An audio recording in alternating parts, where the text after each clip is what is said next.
I am so cocky with these things. I'm like, I know technology, and then I'm like, no, I can't do it.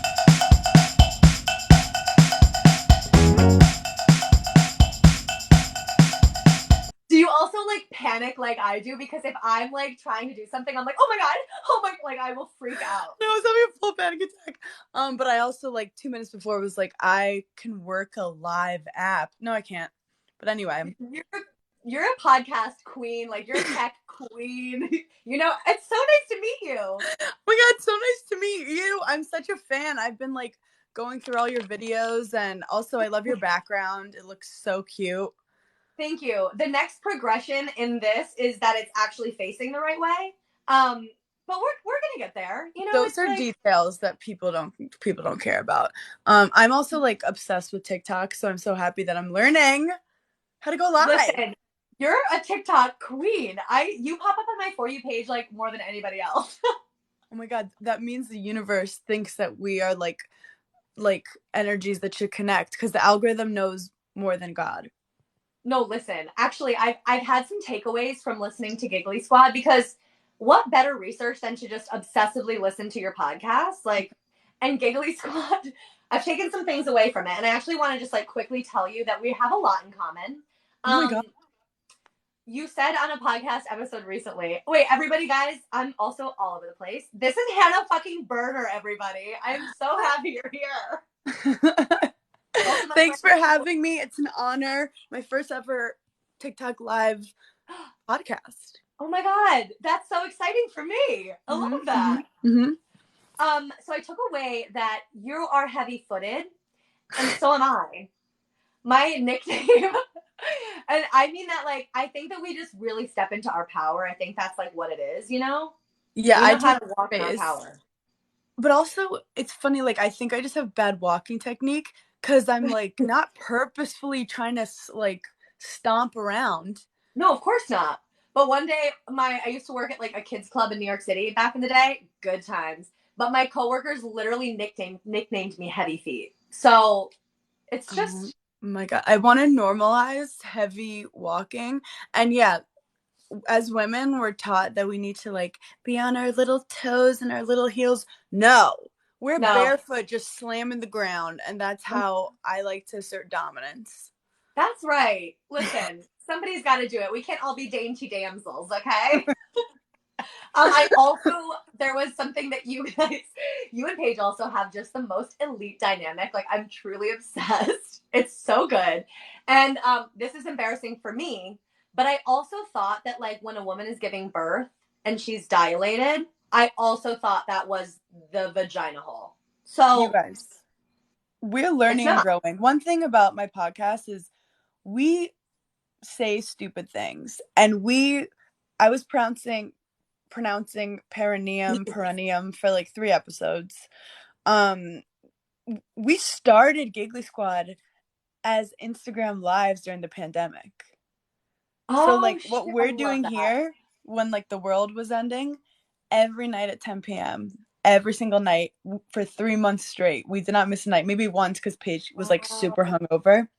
And that's where we cultivated this like group of people that had the same level of depression as us.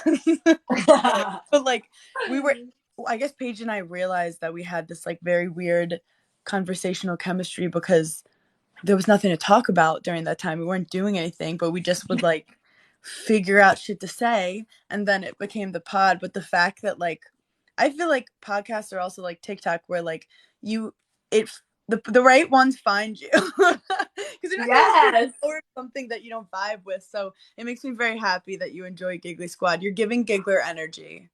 I know I truly giggle out loud. Like you call us gigglers and we are giggling like out loud. And that's not easy for me. Like I'm like an internal laugher, you know what I mean? Yeah, But like a little air out the nose, like yeah, like but no, I'll literally be like like listening to you guys. It's fucking great. So everybody please go subscribe. Like, oh, my friend Meg, big fan.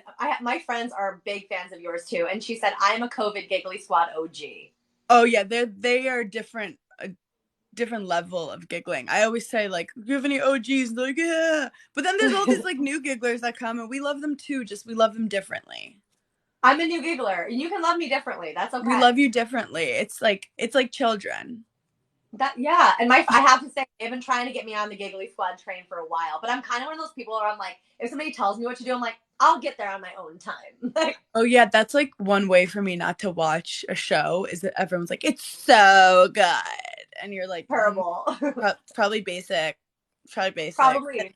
And then like 3 months later, you watch it and you're like, oh, I was stupid. It was It's actually not. pretty good. Yeah, yeah.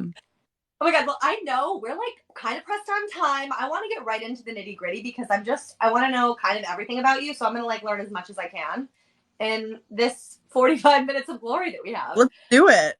First of all, I just want to say, like, you're so funny. I need to come see You're you so live. fun. Thank you. That means so much coming from you. But you know what? We recovered quick. That's what life is about. We So did. what? I was coming back. One of the gigglers said, "Hannah, get off T-Mobile." You know what? That's funny. That's actually really funny.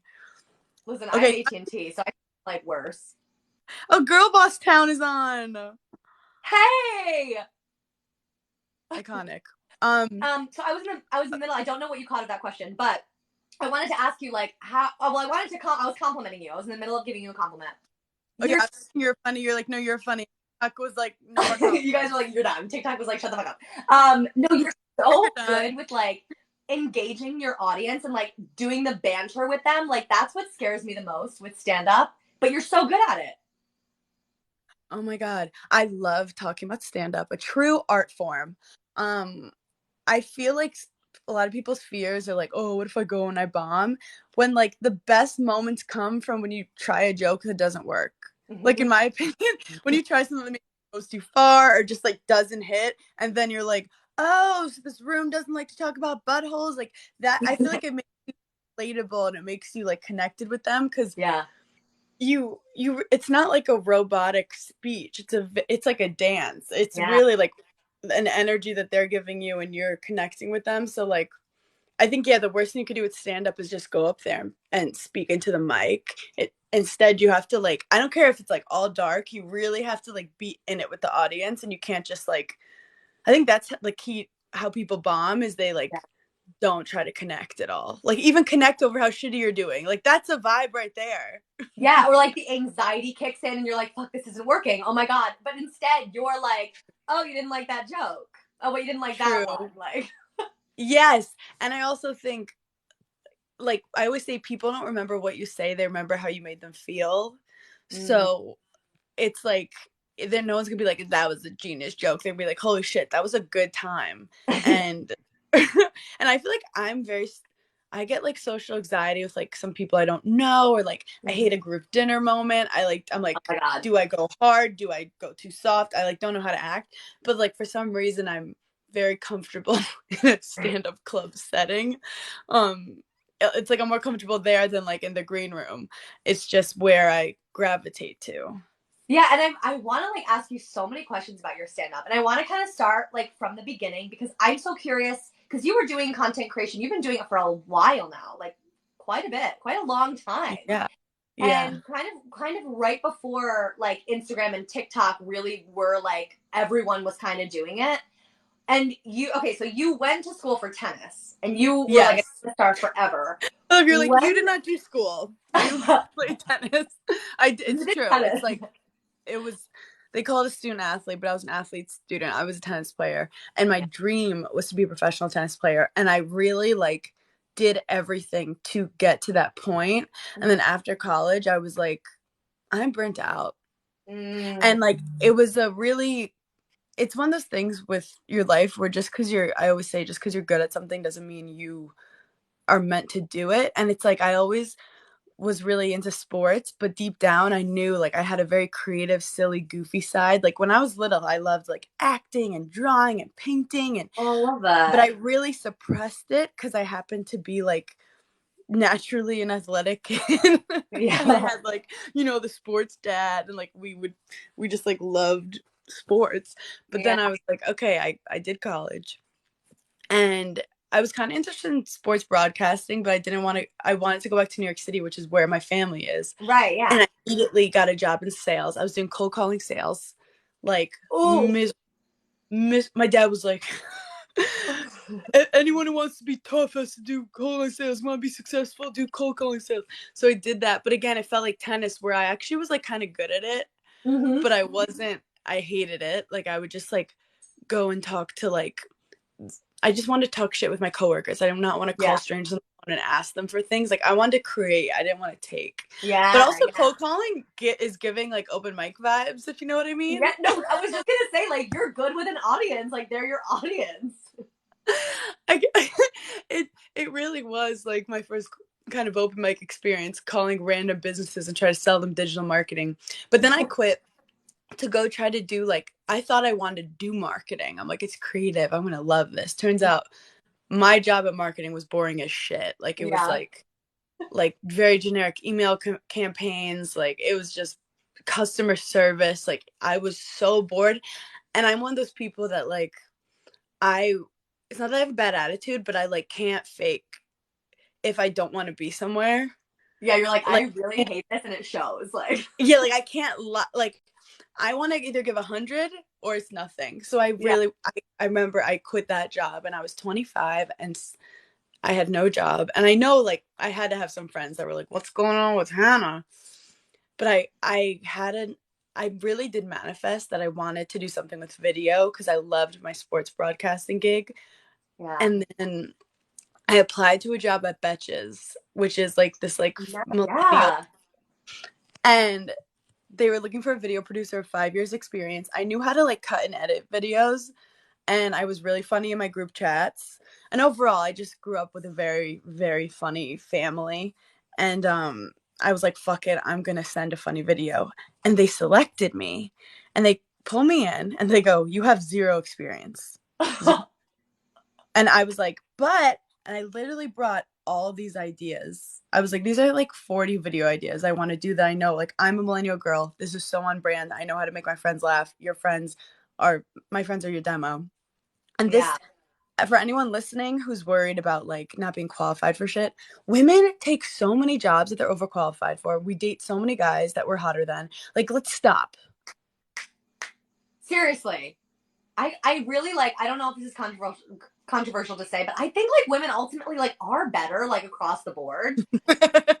Like, I just think we are. It possibly is. I'm scared of TikTok. I feel like I post too many inappropriate videos, so they're like, no. I know they're sabotaging us right now. It's going great. Keep going. No, this is actually going amazing, and we have to keep the people on their toes. That's right. So yeah, we were just saying like you go for jobs that you're not qualified for. I'm telling you, because like experience doesn't mean shit, especially if you're in a creative space or like in this technology world of social media. I'm hiring a Gen Z to help me with this. Like, so don't think like, oh, well, they've been doing it for 5 years. No, you have new, fresh ideas. Like, or obviously you're not going to be as good as other people who have been doing specifically something for as long. Start it. Throw yourself into it. So anyway, I started with them, and it was like a boot camp of joke writing. Without me knowing it, I was like writing tweets and memes and funny videos, and I was learning about like what would go viral, what wouldn't. I would see like how to catch the viewer's attention. And this was way before TikTok, y'all. You guys were like barely born, barely a little twinkle in your pants. Probably, right? I mean, it was 5 years ago.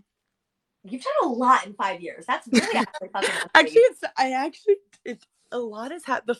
Some years of your life, you're like, what do we do? I know, yeah. These last 5, we were like, let's fucking go. Yeah. But that's where I also started dating a stand-up comedian, and at the time, I didn't know I wanted to do stand-up, I swear. But like subconsciously, I was like, wait, so he does podcasts during the day. He performs stand-up at night. He's like, doing auditions. I'm like, and he makes money? Like, you could do this for a living? But I was like, I'm not a stand-up, but that's so fun for him. Yeah. And then I started my podcast, and then my friend dared me. She was like, your tweets are stand-up. Like, you've been writing jokes. Go on stage, do 10 minutes at this like podcast show you're doing. And I said, okay. It was at Caroline's in New York City. Nice. Love it. Shout out, old school. And everyone was like, oh, the stand-up 10 minutes were my favorite 10 minutes. Now, for anyone who knows stand-up, what you don't do is in front of 300 people do your first 10 minutes of stand-up. God. But I have like a dumb You go into the deep end. That's confidence. your thing. I have a dumb confidence. I didn't know. I didn't like later on. We're like, so how's your tight 5? And I was like, I started with a loose 10. A loose 10. But That is so admirable though, seriously. Like, but also think about the stand-up world is such like a very organized like ladder with like gatekeepers, and like this industry of like TikTok and me having my own social following has allowed me and so many other women to break into stand-up without having to do the like certain things that aren't like healthy or safe feeling for women when you're starting out in the stand-up industry, like late nights at a bar and you can't afford an Uber, and it's just gross drunk men everywhere. Not all drunk men are gross, but some of them are. We can all agree. And stand-up is like, it can be a seedy business in some places, you know, like, and very boys clubs vibe. Yeah. Which is why I think now I've kind of learned to like take that boys club to my advantage. Like now I'm doing this interview series that I'm having too much fun with, just outside the comedy club. I wasn't even thinking of doing comics. I was just going to stand outside the comedy club because I was doing sets that night. And then all the male comics were like, ask us questions. And I'm like, okay, but you guys are going to be like stupid and jokey. But they got as awkward as regular dudes when I asked them like certain questions. So Right. So I've been having fun with that. But anyway, yeah, that's how I got into stand-up. Then I just like kind of didn't stop. I had done reality TV, but that was another like experience in my life of me seeing what kind of entertainment I want to do and what makes me happy. And that just kind of enriched like my following and my knowledge of like dealing with crazy entertainment shit. So would you say that stand-up is like your bread and butter? Because you're such a great podcaster. Like, you're just a great communicator across the board. Okay, thank you for saying that, because I did study communication arts, which everyone would make fun of. And I was like, what am I doing right now? You're using it. It works. Thank you. Yeah, my brother would make fun of me. Honestly, my bread and butter has, I don't think about it, but like for like my career, having 2 podcasts every week like financially stabilizes me. And then creating social media content gives me that other like addition that's like a little more random. You don't know what happens with like deals and stuff. And then stand up is just something that no one can take away from me. Like no one can fire me, no one can like I don't have to wait for someone to choose me. It's just kind of a way I express myself. But I'm also very like I just love creating. So it's like I used to just post tweets. Like I cannot do Twitter. I get so anxious. I'm so like over. No, stay away from it. It's very toxic. I would just take them and put them on Instagram. People would make fun of it, but I didn't like posting photos of myself on Instagram. I don't know. I didn't know how to do it. I thought I couldn't do it. So I'd post joke and I would share it to meme pages. That's how I first got any momentum. And then people were like, oh, like start your own meme page. And I was like, one day I'm going to wake up and be done with tweets. So like, I don't know what, I don't have like a title of what I'm doing. I'm just like continually creating. And as long as it's fun for me, I'm going to keep doing it. No, and you really truly are you're so good at it. Like, both of your podcasts are so good. You're so engaging. Like, it could be me. You're like gaslighting yourself. I think it's me. I'm moving into my kitchen because my lawnmower people literally came right now. Do you hear them? Okay, humble brag that you have a lawn. Oh, I rent, and I'm in Kingston. New York. Hey guys. Oh my god, you are? Yeah, I'm in the Hudson Valley. If you ever want to come hang, come hang. Wait, the Hudson Valley's so cool. For some reason, I really thought you were in LA, but I apologize. No, that's so funny. I interviewed Kat Cohen on Monday, and she thought I was in LA too. I'm like, no, I'm in New York, babe. So yeah, also, that's why comedy. Does TikTok drop so dramatically? It's like, I don't know, but this is fun. I like standing up and doing this. Wait, I have like a list of questions. Hold on. Oh, yeah, sorry, I've been ranting. Oh no, please rant. I actually like prefer it when you rant. Good. Where we were just. Oh, I wanted to ask you like what your like biggest goals are. Like, are you manifesting like a Netflix special? Because you should. Okay, so I'm totally manifesting a special. The thing with specials is it's like I do really love my hour right now, but the question is like, okay, maybe in 6 months I'll think of like even better stuff. So like you kind Yeah. of don't I'm like letting the universe handle that and just trying to make my hour better every month. Yeah. And then like I'm newly kind of want to get into comedy acting. Like I I've wanted to always ask you loved it. that. Well, I like started at Betches making funny videos and like it's been something I love and I finally like got my first audition because it's like kind of hard coming from reality TV. Like people are Yeah. like and totally valid. Well, So people look I to put you in a box always, no matter and what, you know how I feel about boxes. We don't So like a box. I'm auditioning, but I also think I need to also start to like do some classes, like take the Yeah. art seriously, even though I didn't do classes for stand up, but I feel like acting is a little more formal than stand up, where It's stand good up. to have some craft, you know? But I feel like if you have the natural like ability, which you definitely do have, like you're gonna like hit it out of the park. You know what I Think, mean? oh my God, you're so supportive and adorable. I also Oh my think stand up gosh. is a form, like, stand up's a form of acting. Like, you go on stage and I'm pretending that I thought of this for the first time. Well, and it's also like the ballsiest form of anything. Like I do truly think that stand up is like one of the scariest art forms. I feel like improv is scarier. Yeah, I think well it depends, I think. Like if you have a really good team supporting you, but it's funny, True.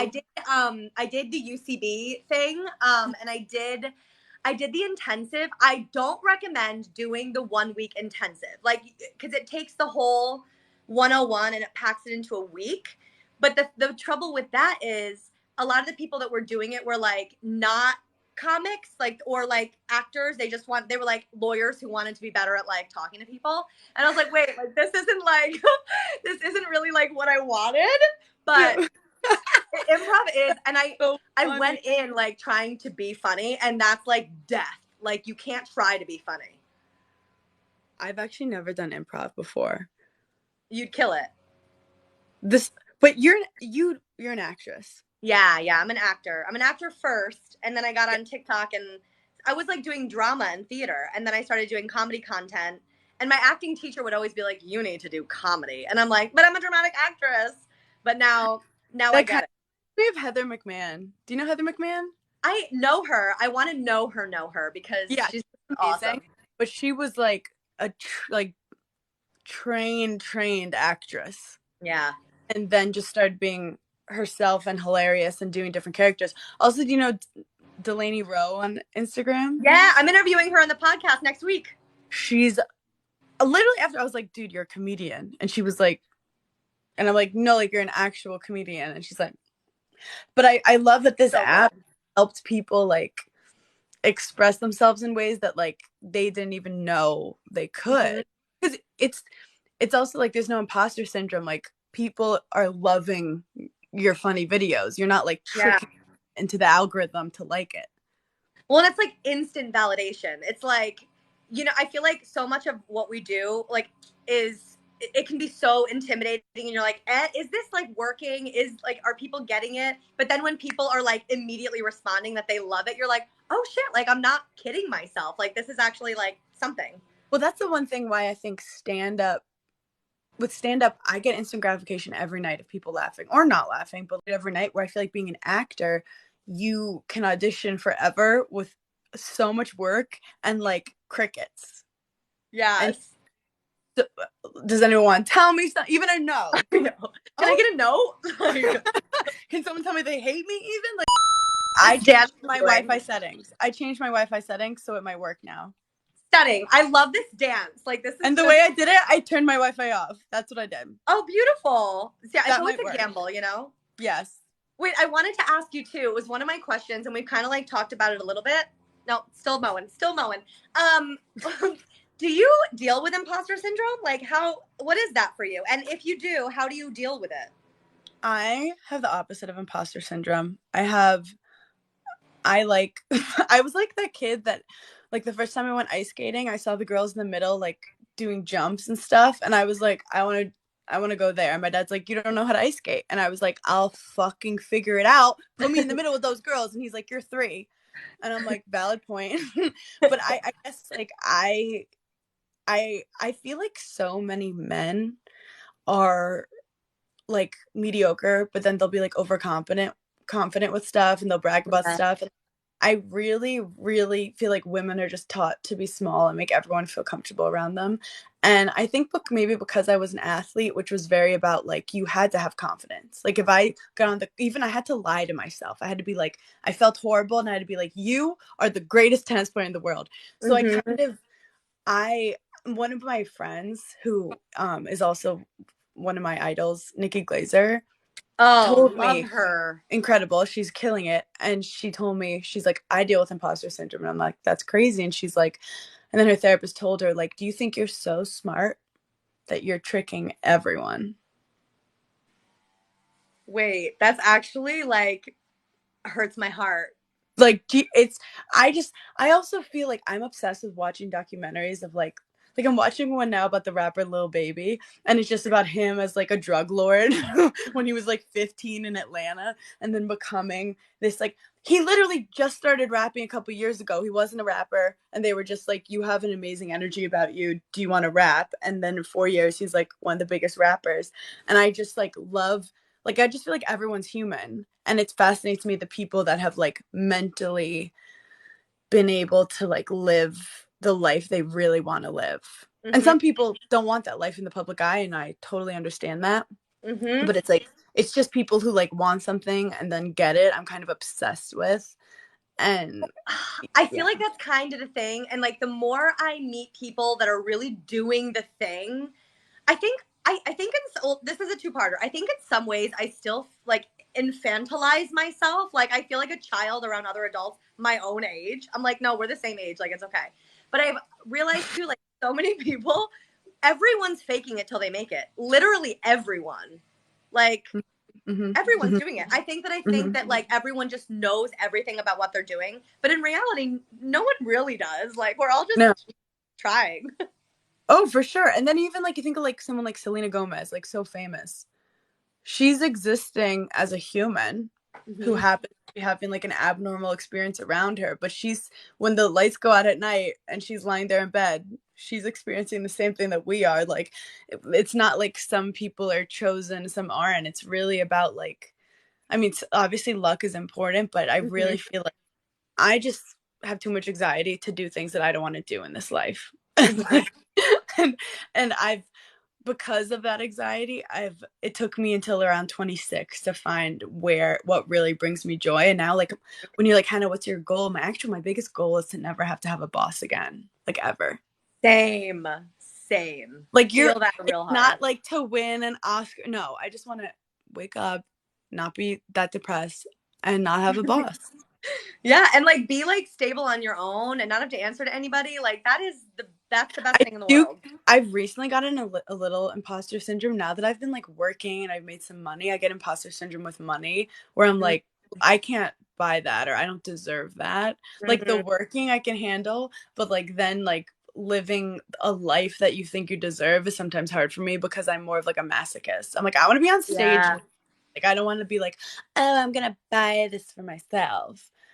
Yeah. Yeah. Hey, that's why you have your gorgeous Amazon storefront too. Where Amazon Thank you. we Thank you. support. It is quite tasteful. I didn't want to bring it up. I'm very glad that you did. I will always bring it up. You have like it's like really I'm obsessed a little bit. But you also the other thing I learned from Giggly Squad, I don't remember what episode it was, but you were talking about that hack where you can like take a picture of something and then put it like you should not have told me that. No, it's really bad. I do have an addiction to buying things under $20. Like I Yeah. will buy 100 things under $20. No, it's yeah, because it's like If it's under $20, you're mine. And yeah, you can find anything dupe wise on Amazon for under $20. I This love podcast it. is not sponsored. Even purses, like purse dupes are my favorite. Oh, I'm not. buying a nylon Prada for $1,500. I did buy a nylon product for $1,500, but it was like, because like everyone like had it, and I was like, you know what? It's just like the thing to do. You go, one thing I would fucking never do and those stupid bitches do. No, this is my thing. I'm very, I'm like reckless with my bags. Like I'm throwing them everywhere. Yeah. They're lost in public bathrooms. My friend ate ketchup off my Frada, and it's just, I don't trust myself with a nice bag yet. But Oh yeah. my god, I love that. Wait, I have so many questions, but we're not going to get to all of them, which is totally fine. We'll just have to do this again. Yes. But I wanted to know, like, how would you describe like your comedic voice if Oh you my had God. to? I feel like my comedic voice is, I say like female locker room, and like Mm. the boys are invited. Like I think like they like to see kind of what we're talking about. Um it honestly, however you identify, everyone's welcome, but I'm not going to be afraid to like voice any of my opinions and feelings about stuff. And I like people leaving thinking differently about societal standards and like why Yeah. they do what they do, why relationships are the way they are. And I like questioning the things that we were taught to be. Mm-hmm. And overall, I like just kind of making women feel empowered and questioning like the systems and stuff. But it's a lot of fart jokes besides that. Yeah, I have like Jokes. I'm like a poop joke girl. Like I don't. Well, I think like talking about pooping is feminism. I do Mm-hmm. think it's like it immediately bonds me when another girl tells me about her poop because Mm-hmm. I feel like she's being vulnerable and open and relatable. I And love then you going to I the have day. to be her friend. Yes. Oh, Yes. that's my next big. I need to buy a bidet. I used one at my friend's house, and I was like, "Excuse me." Like, Yeah, Tushy, great company. It's very European. It really like elevates your style. and it's But just you walk out of the bathroom feeling like a little bit of like a little royalty, like you're yeah. a little royal. And I also really wanted to know, because that tracks, like the way that you described your voice really tracks. Like you're really good Okay. at branding. Like that was Because I don't perfect. elevator pitch for it. I kind of yeah. It's hard. It's hard to like type yourself, you know. Yeah. Yes. But who are some of your like? Well, before we wrap this up, who? Because I know you said Nikki Glazer, who I love her and Bert Kreischer's relationship too. Like obsessed. So funny. Who would you say your creative influences are? Oh my God. I I do think like in this industry, you don't want to be like consuming too much other, especially like stand up, because you can be like a sponge and you can like think like take in ideas and be like, oh, like and it's like hard for you to then like get your own voice. Like some people be like, oh, I try to imitate like the style of other people. So I actually don't consume that many other like similar creators, but I really like look up to Taylor Tomlinson. Mm-hmm. Yeah, Incredible. great. Nikki Glazer, obviously. Um, I love Chelsea Handler in her Oh, like Chelsea Lately days. I Every miss it. I want when it to she would come just shit back. on all the celebrities with like such a like straight face. It was like everything. Like and like Sarah Silverman is incredible. Um Mm-hmm. and also there's just so many creators on here that I like you're an example of one of them where you're just like, oh, your energy's so good that you're like, how does she keep coming up with the creativity? Like, so I actually like I prefer scrolling TikTok and seeing like that kind of comedic Yeah. stuff, like watching a watered down, like cable comedy that I don't connect to. No, and that's the thing. I feel like So you're TikTok introduced me. I love it. Oh my god. No, I feel like TikTok has really introduced me to some, like I've become friends with some people that I've met on here, like other just funny people, and I'm like, damn, like there are talented people out here who nobody knew about before this, but like people are so funny. yeah, and it's giving like Taylor Swift like discovered on YouTube energy, and that's what I want.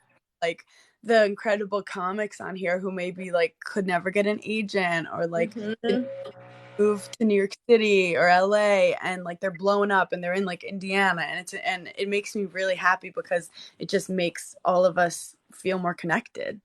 And it makes it more like real talent is shining through, and it's not only nepotism, like babies in Hollywood. Like, no hate, there are some beautiful like nepotism babies that I love, but it's like,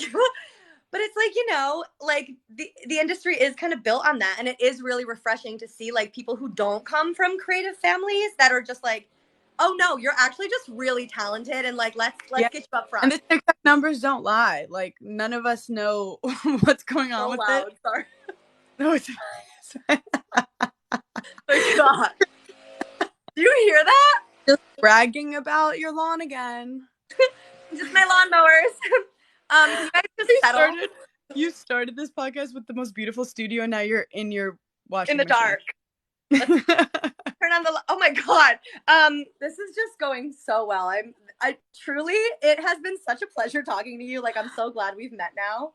Yeah, this is so much fun. Oh no, did I lose you again? Oh no, you're there. Okay. I'm there.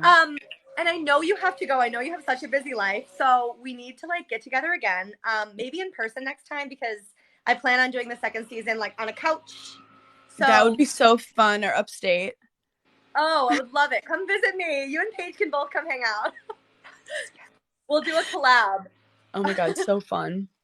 But tell everybody before you leave me, where can everybody listen to you, watch you, find you? Do you have shows coming up? Let's like spill all the tea on you. I'm gonna be in Chicago. I'm going to Wisconsin. I'm going to Long Island. Sorry, I'm trying to like get all the dates in my head. And I'm going to Minneapolis, and I'm going to Michigan. I have a lot of Midwest happening.